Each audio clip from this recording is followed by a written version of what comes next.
Here's how to overcome freezing of gait, to get moving again, to cut through that stop, stuck, and to get into flow again. As a therapist, I'm going to share today 6 movement tips that I really wished most folk knew about when living with Parkinson's disease. So whether you're somebody who experiences freezing of gait or not, these are movement principles, universal movement principles that can help somebody living with Parkinson's disease. No doubt freezing of gait is a big issue, and it is a symptom that appears in around about 50% of people living with Parkinson's disease. So at some stage of the disease process, people are going to be more likely experience freezing of gait. So our understanding of what we can do about it is critical. That's why we've put together a complete guide where you get to learn the whole host of what is freezing of gait, how it affects us, what are the neurological brain underpinnings of it, what are the lifestyle everyday factors which amplify it, and then we dive into 13 movement tips that I wished most folk knew about. Now, we don't have time to go into that today, so I wanted to keep this training nice, short, and sharp. Who am I? My name's Dave Norris. I'm an occupational therapist and have been working with people living with neurological conditions and their families for many years. My passion is to look at the cognitive, thinking, perceptual elements of living with neurodegenerative conditions, much like Parkinson's. But we need to have a holistic understanding when it comes to living with PD. So it's not just about the non-motor, so the thinking and memory, but also the movement as well. The interesting thing here with freezing of gait is that we tend to see it bridge both areas. So not just movement, but also the mental aspects as well. Today, I wanted to keep it fairly practical because I want you to be functional for life, and I want to give you the 6 tips to help overcome freezing of gait when you're living with PD. It's really with a vision to help you keep moving. And as I mentioned, it's part of that big article that we've put together, the complete guide. So let's get into it. Tip number 1, you're going to build a circuit breaker, and you're going to have a commitment to having a circuit breaker in toolbox for life. That is, we've got a commitment over time and living with this condition that we're always trying to find a solution to work through, because PD changes. It changes over time. Symptoms become more significant. Our experience with medication on and off change, and having a toolbox which you could reach into, or your carers and support and loved ones can, is going to make things easier to be functional for life. One big thing I see with folk is that we'll often try and force ourselves through being stuck, applying this huge mental effort to try and push through this movement stuckness, this experience of being frozen in space and time. Well, we're going to look at several ways that you can get unstuck. Tip number 2, we're going to make it big. That's right, scale does matter. Movement scales of arms, steps, lifting our legs, moving in our turns, approaching the chair, how we open up the doors, how we button up our shirts, how we open up the fridge. We want to bring scale, movement that is large, that is big. A sense of scale matters. When we are living with PD, our awareness of our movement scale gets smaller and smaller. That's why we need to maintain as much scale as possible. So we want to make it as big as possible. And not only do we physically want to make it big, but we also want to bring scale into our mental aspect. So we want to hold a quality in our mind of having a big movement, sense of big scale. That when we initiate a movement, when we are moving, there is this internal quality of being big. Not only do we want to keep that scale big, we want to Think about doing activities that have good functional relationships, that they're purposeful, and that we're bringing that big scale of movement into what we do. So that's our intent. And we can use treadmill training. We can use obstacle aquatic training, a form of hydrotherapy. Slackline training. Wow, that's going to be really challenging at the best of times, but we can certainly scale it up or down, such as a rope on the floor, beams, using different stepping stones like the Flora's Lava game is a fantastic one.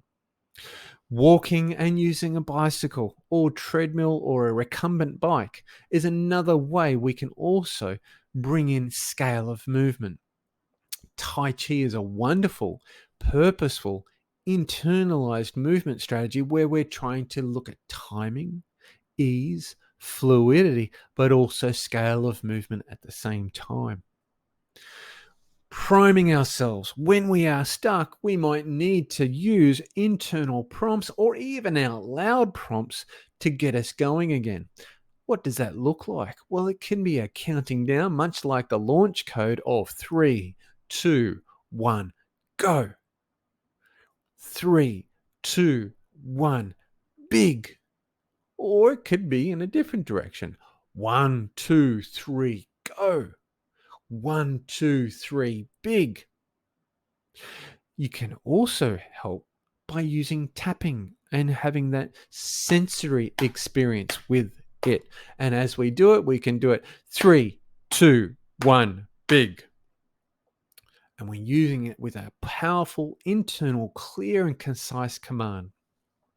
We're not going to try and force it through, but we're going to set a beautiful parameter, a beautiful vision, a beautiful intent of scale, and we go as we prime ourselves to do it.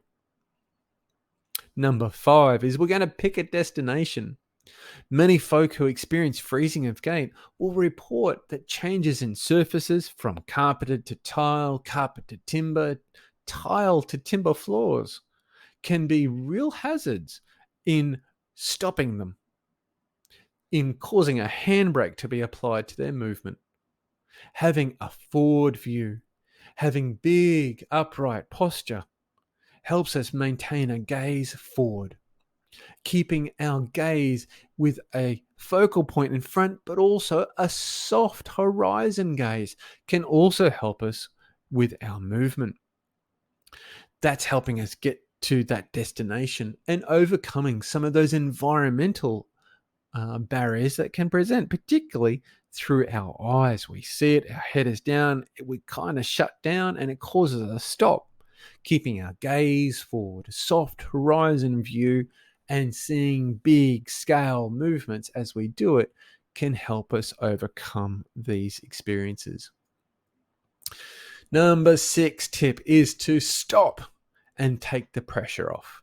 So 9 times out of 10, many folk will say to me that when we meet them for the first time, that they intend and try to force themselves through being frozen, being stuck. And what ends up happening is that there is a high risk of falls, that people report stumbling, relying on others, and feeling very vulnerable and fearful of having an injury. What we would like people to do is to stop, prime themselves. 3, 2, 1, set the intent, big, go again.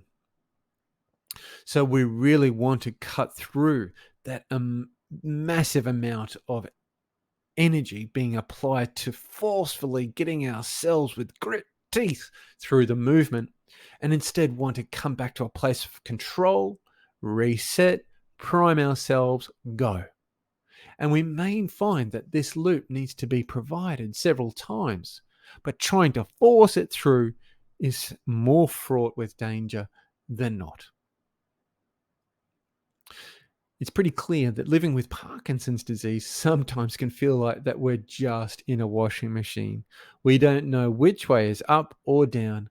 One day is different compared to the next.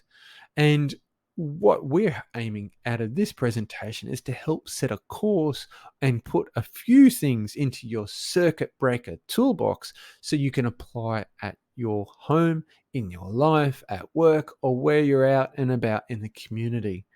So, thinking through what we've gone through today, what is the one action you're going to take? What is the thing that you're going to apply to help keep you moving and doing?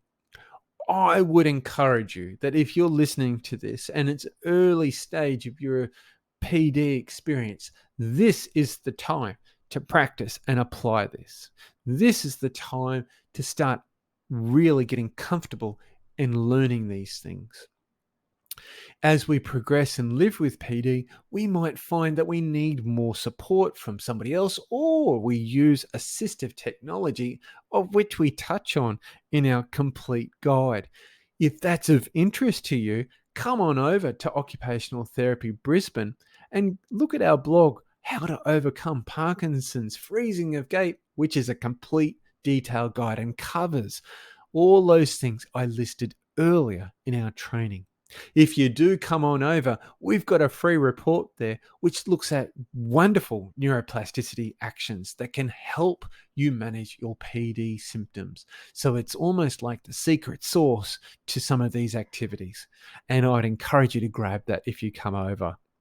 All in all, whether this is where we stop our journey together, or if you come on over to Occupational Therapy Brisbane and grab the free report, dive deep in the complete guide, I'm very grateful for your attention.